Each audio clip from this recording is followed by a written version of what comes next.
শ্রীমদ্ভগবদ্ গীতা দ্বিতীয় অধ্যায় সাংখ্যযোগ শ্লোক 39 এষাতে বিহিতা সাংখ্যে বুদ্ধির্যোগে ইমাম শৃণু বুদ্ধা যুক্তয়া পার্থ কর্মবন্ধন প্রহাস্যসি। হে পার্থ, আমি তোমাকে সাংখ্যযোগের মাধ্যমে এই জ্ঞানের কথা বললাম। এখন নিষ্কাম কর্ম সম্পাদনের মাধ্যমে বুদ্ধিযোগের কথা শ্রবণ করো, যার দ্বারা তুমি কর্মবন্ধন থেকে মুক্ত হতে পারবে। তাৎপর্য: নিরুক্তি বা বৈদিক অভিধান অনুযায়ী সংখ্যা কথাটির অর্থ যা কোনো কিছু বিশদ বিবরণ দেয়, এবং সাংখ্য বলতে সেই দর্শনকে বোঝায় যা আত্মার স্বরূপ বর্ণনা করে। আর যোগ হচ্ছে ইন্দ্রিয়গুলিকে দমন করার পন্থা। অর্জুনের যুদ্ধ না করার অভিপ্রায়টি ছিল ইন্দ্রিয় সুভোগের ইচ্ছা। তার মুখ্য কর্তব্যের কথা ভুলে গিয়ে অর্জুন যুদ্ধ থেকে বিরত হতে চেয়েছিলেন, কারণ তিনি মনে করেছিলেন আত্মীয় স্বজনদের হত্যা না করে এবং ধৃতরাষ্ট্রের পুত্রাদি জ্ঞাতি ভ্রাতাদের জয় করে রাজ্য সুভোগ করার থেকে অহিংসার পথ অবলম্বন করা অধিকতর সুখদায়ক হতো। উভয় ক্ষেত্রে মূল উদ্দেশ্যটি ছিল ইন্দ্রিয় সুভোগের ইচ্ছা তাদের পরাজিত করে রাজ্য সুভোগ করা এবং আত্মীয় স্বজনদের জীবিত রেখে তাদের সান্নিধ্যে সুখ লাভ করা। উভয় ক্ষেত্রে তার জ্ঞান ও কর্তব্যবোধ বিসর্জন দিয়ে ইন্দ্রিয় তর্ক নির্মুক্ত উদ্দেশ্য ছিল। শ্রীকৃষ্ণ তাই অর্জুনকে বোঝাতে চেয়েছিলেন তার পিতামহকে হত্যা করলেও তিনি তার পিতামহের আত্মাকে কখনোই বিনাশ করতে পারবেন না। এবং তিনি ব্যাখ্যা করেছিলেন যে প্রতিটি জীব এবং স্বয়ং ভগবান সনাতন স্বতন্ত্র।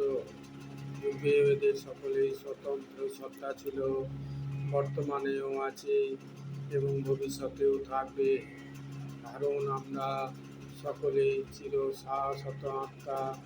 আমরা কেবল বিভিন্নভাবে আমাদের দেহের রূপ পোশাকটির পরিবর্তন করি, কিন্তু প্রকৃতপক্ষে দেহের বন্ধন থেকে মুক্ত হবার পরেও আমাদের স্বতন্ত্রতা বর্তমান থাকে। ভগবান শ্রীকৃষ্ণ আত্মা ও দেহের সম্বন্ধে একটি বিশ্লেষণাত্মক স্পষ্ট ব্যাখ্যা প্রদান করেছেন, এবং বিভিন্ন দৃষ্টিভঙ্গির পরিপ্রেক্ষিতে আত্মা ও দেহ সম্বন্ধে এই বিস্তৃত জ্ঞানকে নিরুক্তি অভিধানে সাংখ্য নামে অভিহিত করা হয়েছে। এই সাংখ্যের সঙ্গে নিরীশ্বরবাদী কপিলের সাংখ্য দর্শনের কোনো যোগ নেই। কপিলের সাংখ্য দর্শনের বহু পূর্বে শ্রীমদ্ভাগবতে শ্রীকৃষ্ণের অবতার প্রকৃত কপিলদেব তাঁর মাতা দেবহূতিকে সাংখ্য দর্শনের ব্যাখ্যা করে শোনান। তিনি স্পষ্টভাবে ব্যাখ্যা করে বলেছেন, পুরুষ অথবা পরমেশ্বর ভগবান সক্রিয় এবং প্রকৃতির প্রতি দৃষ্টিপাত করার মাধ্যমে তিনি সৃষ্টি করেন। বেদে এবং ভগবদ্গীতাতে এটি স্বীকৃত হয়েছে। বেদের বর্ণনা সূচিত করে যে ভগবান প্রকৃতির প্রতি দৃষ্টিপাত করার মাধ্যমে প্রকৃতিতে অসংখ্য পরমাণু সদৃশ্য আত্মার সঞ্চার করেন। জড়জগতে সমস্ত আত্মারা ইন্দ্রিয় তৃপ্তি সাধন করার জন্য কর্ম করে চলেছে, এবং মায়ার প্রভাবে তারা নিজেদের ভোক্তা বলে মনে করছে। এই মনোবৃত্তি মুক্তির অন্তিম পর্যায়েও বর্তমান থাকে, যখন তারা ভগবানের সঙ্গে এক হয়ে যেতে চায়।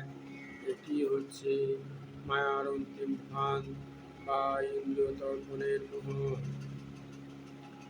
আর এভাবে বহু বহু ইন্দ্রিয় তর্পণকারী জীবন অতিক্রম করার পর একজন মহাত্মা ভগবান শ্রীকৃষ্ণ বাসুদেবের শরণাগত হয়ে পরম সত্যকে উপলব্ধি করতে পারেন। অর্জুন ইতিমধ্যে ভগবান শ্রীকৃষ্ণের চরণে আত্মসমর্পণ করে তাকে গুরুরূপে গ্রহণ করেছেন। শিষ্যস্তে অহং সাধিমাম ত্বাং প্রপন্নম। ফলস্বরূপ শ্রীকৃষ্ণ এখন তাকে বুদ্ধিযোগ বা কর্মযোগ অথবা ভগবানের ইন্দ্রিয় তৃপ্তির জন্য ভক্তিযোগ অনুশীলনের পন্থা বর্ণনা করবেন।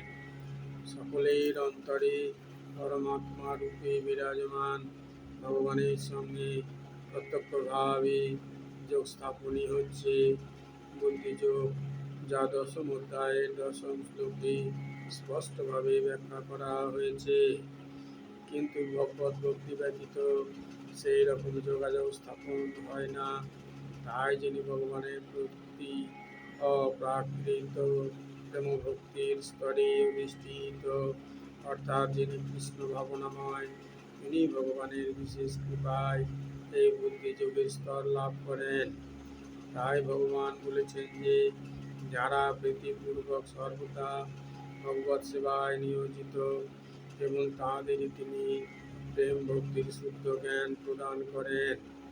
এভাবে ভগবত ভক্ত সহজেই চির আনন্দময় ভগবানের রাজ্যে তাঁর কাছে পৌঁছাতে পারে। এইভাবে শ্লোকে বুদ্ধিযোগ বলতে ভক্তিযোগকে বোঝানো হয়েছে, এবং এখানে সাংখ্য অর্থে নিরস্বরবাদী ভণ্ড কপিলের সাংখ্যযোগকে বোঝানো হয়নি। তাই কারো এখানে উল্লিখিত সাংখ্যযোগের সঙ্গে নিরস্বরবাদী সাংখ্যের কোনো সম্পর্ক রয়েছে বলে ভুল বোঝা উচিত নয়। আর তাছাড়া ভগবান শ্রীকৃষ্ণ যে সময়ে ভগবদ্ গীতা বলেছিলেন, তখন সেই দর্শনের কোনো প্রভাব ছিল না।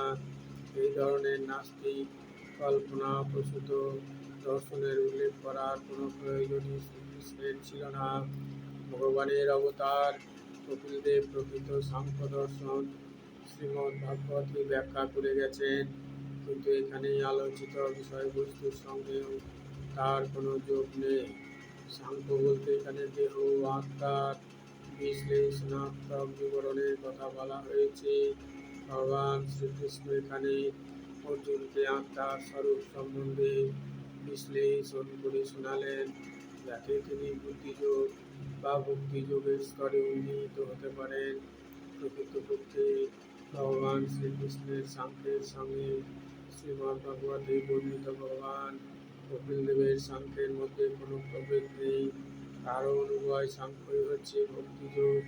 তাই ভগবান শ্রীকৃষ্ণ বলেছেন, অল্প বুদ্ধি সম্পন্ন মানুষেরাই কেবল সাংখ্যযোগ ও ভক্তিযোগকে ভিন্ন বলে মনে করে। সাংখ্যযোগ পৃথক বালাহ প্রবদন্তি ন পণ্ডিতাঃ। নাস্তিক কপিলের সাংখ্যযোগের সঙ্গে ভক্তিযোগের অবশ্যই কোনো সম্পর্ক নেই। তবুও ভগবদ্গীতায় নাস্তিক সাংখ্যযোগের উল্লেখ করা হয়েছে বলে কিছু বুদ্ধিহীন লোক দাবি করে থাকে। তাই সকলের জানা উচিত যে বুদ্ধিযোগের অর্থ হচ্ছে কৃষ্ণ ভাবনায় মগ্ন হয়ে পরম আনন্দে ও ভক্তি সহকারে ভগবানের সেবা করা। ভগবানের তৃপ্তি সাধন করার জন্যই কেউ যখন কর্ম সম্পাদন করেন, তা যতই কষ্টকর হোক না কেন, বুদ্ধিযোগের মাধ্যমে সাধন করার ফলে তিনি সর্বদা অপ্রাকৃত আনন্দে মগ্ন থাকেন। ভগবানের কৃপার প্রভাবে এই ধরনের অপ্রাকৃত কার্যকলাপের ফলে স্বতঃস্ফূর্তভাবে অপ্রাকৃত অনুভূতির স্বাদ পাওয়া যায়। কোনো রকম বাহ্যিক প্রচেষ্টা ছাড়াই হৃদয়ে দিব্যজ্ঞানে প্রকাশ হয়, এবং এভাবে তিনি মুক্তি লাভ করে পূর্ণতা প্রাপ্ত হন। কৃষ্ণ ভাবনাময় কর্ম ও সকাম কর্ম, বিশেষ করে পারিবারিক ও জাগতিক সুখ লাভের উদ্দেশ্যে ইন্দ্রিয় তর্পণ, এ দুটির মধ্যে যথেষ্ট প্রভেদ রয়েছে। আর বুদ্ধিযোগ হচ্ছে অপ্রাকৃত গুণ সম্পন্ন কর্ম, যা আমরা সম্পাদন করে থাকি। শ্লোক 40। নাহ্যः অভিপ্রামনাসো অস্তি কর্তব্যায় না অবিদ্যতে স্বল্পমপি যস্য ধর্মস্য ত্রায়তে মহতো ভয়াৎ। এই ভক্তিযোগের অনুশীলন কখনো ব্যর্থ হয় না এবং তার কোনো ক্ষয় নেই। তার স্বল্প অনুষ্ঠানের ফলে মহাভয় থেকে পরিত্রাণ লাভ করা যায়। তাৎপর্য: ইন্দ্রিয় দর্পণের কোনো বাসনা না করে কৃষ্ণ ভাবনাময় কর্ম সম্পাদন বা শ্রীকৃষ্ণের সেবা করাই সর্বোত্তম দিব্যকর্ম। কেউ যদি অল্প পরিমাণেও ভগবানের সেবা করতে শুরু করে তাতেও কোনো ক্ষতি নেই এবং সেই অল্প সেবা কোনো অবস্থাতেই বিফলে যায় না। জড়জাগতিক স্তরে অনুষ্ঠিত কার্যকলাপ সুসম্পন্ন না করতে পারলে ব্যর্থতায় পর্যবসিত হয়, কিন্তু কৃষ্ণ ভাবনায় সেবা সুসম্পন্ন না হলেও বিফলে যায় না, তার সুফল চিরস্থায়ী হয়ে থাকে। তাই এই ধরনের কর্ম একবার যে শুরু করেছে সে তার সেই কৃষ্ণ ভাবনাময় কর্ম সম্পূর্ণ করতে না পারলেও ক্ষতি নেই। কৃষ্ণ ভাবনায় 1% কার্যকলাপ ও স্থায়ী ফল প্রদান করে, ফলে পরবর্তীকালে 2% থেকে শুরু করা যায়। কিন্তু জড়জাগতিক কার্যকলাপের ক্ষেত্রে 100% সফলতা ছাড়া কোনো লাভই নেই। অজামিল কৃষ্ণ ভাবনায় সামান্য কিছু কর্তব্য কর্ম সম্পাদন করেছিলেন, কিন্তু অন্তিমে ভগবানের কৃপায় তিনি 100% সুফল লাভ করেছিলেন। এই সম্পর্কে শ্রীমদ্ভাগবতে 1/5/17 একটি সুন্দর শ্লোক আছে: ত্যক্ত্বা স্বধর্মং চরণাম্বুজং হরের ভজন অপক্কোऽথো পতেত্ততো যদি যত্র वा ভদ্রং মুদমুষ্যকিঙ্কো পার্থ আপ্তো অভজতাম স্বধর্মতঃ। যদি কেউ তার স্বীয় কর্তব্য কর্ম ত্যাগ করে ভগবানের শ্রীচরণাম্বুজের সেবা করে এবং সেই ভগবৎ সেবা সম্পূর্ণ না করে অধঃপতিত হয়, তাতে ক্ষতি কি? আর যদি কেউ জড়জাগতিক সমস্ত কর্তব্য কর্ম সুসম্পন্ন করে তাতেও বা লাভ কি? কিংবা যেমন খ্রিস্টধর্মীরা বলে থাকেন, কোনো মানুষ সমগ্র পৃথিবী লাভ করেও যদি তার শাশ্বত আত্মাকে হারিয়ে ফেলে তবে তার কি লাভ? জড়দেহের বিনাশের সঙ্গে সঙ্গে সব রকম জড়জাগতিক প্রচেষ্টা এবং সেই সমস্ত প্রচেষ্টা লব্ধ ফলসমূহের বিনাশ ঘটে, কিন্তু কৃষ্ণ ভাবনায় ভগবানের সেবায় নিয়োজিত মানুষ এমনকি দেহের বিনাশ হলেও আবার ভগবানের সেবা করবার সুযোগ পায়। অন্ততপক্ষে সে আবার নিশ্চিতভাবে মনুষ্য জন্ম প্রাপ্ত হবার সুযোগ লাভ করে। সৎ ব্রাহ্মণ অথবা বিত্তশালী সম্ভ্রান্ত পরিবারে জন্ম লাভ করে সে আবার উন্নতি সাধন করার সুযোগ পায়। কৃষ্ণ ভাবনাময় কর্মে আত্মনিয়োগ করার সেটি অতুলনীয় বৈশিষ্ট্য।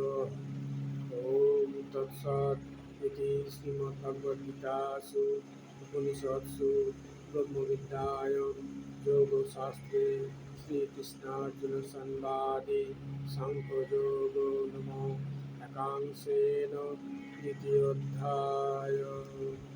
ওম যদক্ষরং পরিপ্রষ্টং মাত্রাহীनं চ যদ্ভবেৎ পূর্ণं ভবতু তৎসর্বং তৎপ্রসাদাজ্জনার্দনঃ। হরি ওম তৎসৎ। ওম শ্রীরামকৃষ্ণায় নমস্তু।